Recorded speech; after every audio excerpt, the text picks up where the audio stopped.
So hello guys, magandang araw sa inyong lahat. For today, i-review ko po yung itong hawak ko ngayon, Pulse 5-string bass guitar. So kung gusto niyo pong malaman kung saan ko to nabili, magkano, at recommended ba siya, so panoorin nyo lang po yung video hanggang dulo.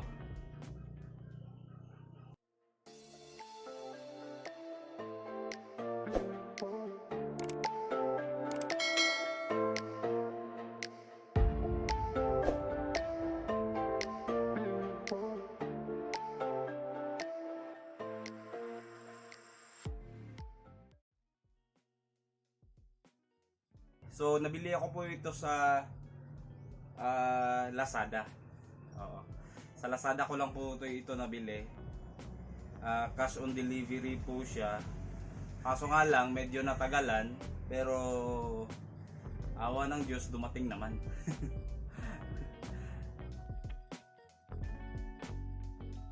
So ang sagot, hindi pa po siya playable. Bakit? Kasi kailangan mo pa pong i-adjust yung action niya.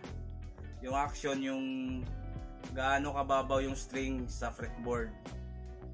Ganyan, in my case, sobrang baba po niya. So ang daming buzz. So in-adjust ko lang po dito. Ito, yung mga maliliit na Allen wrench. Allen wrench lang po yung kailangan dyan para ma-adjust po yung action. So, piliin nyo lang po yung yung swak na para sa inyo, na kung gaano kababaw o kataas.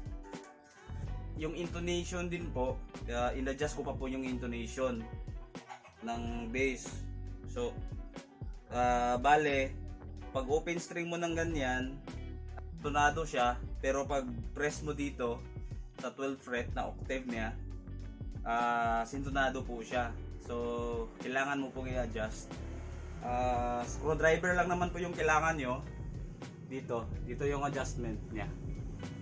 Yan. Pag nag-order kayo nito, pagdating hindi pa siya playable, so maybe may kailangan pa po kayong i-adjust, minimal. Then para naman po sa weight niya, sakto lang.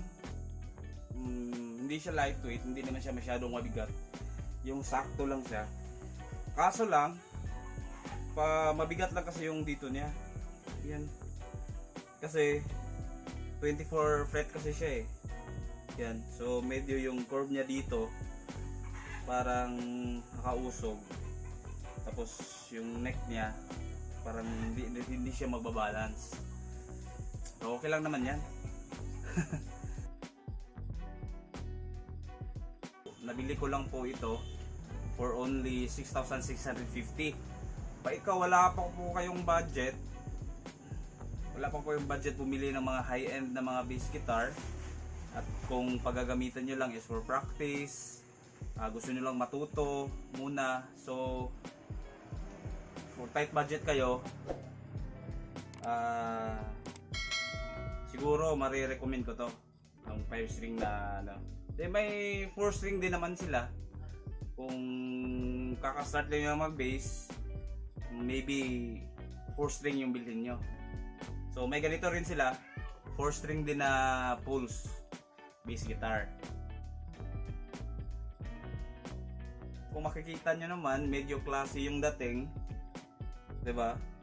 Yan. So ito yung itsura niya sa harap. Tapos sa likod, yan. Ito sa likod. So aesthetically, medyo maganda naman. Hindi halatang budget base, 'di ba?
So ayan guys, thank you po sa panonood. Salamat sa mga tumapos hanggang dito, hanggang dulo. Nais ko po kayong anyayahan na mag-subscribe sa ating channel, ating munting channel. Actually kakagawa ko lang po. Pagdating nitong base, gumawa agad ako ng channel ko. So I humbly ask for your subscription and support guys. Salamat, maraming salamat po.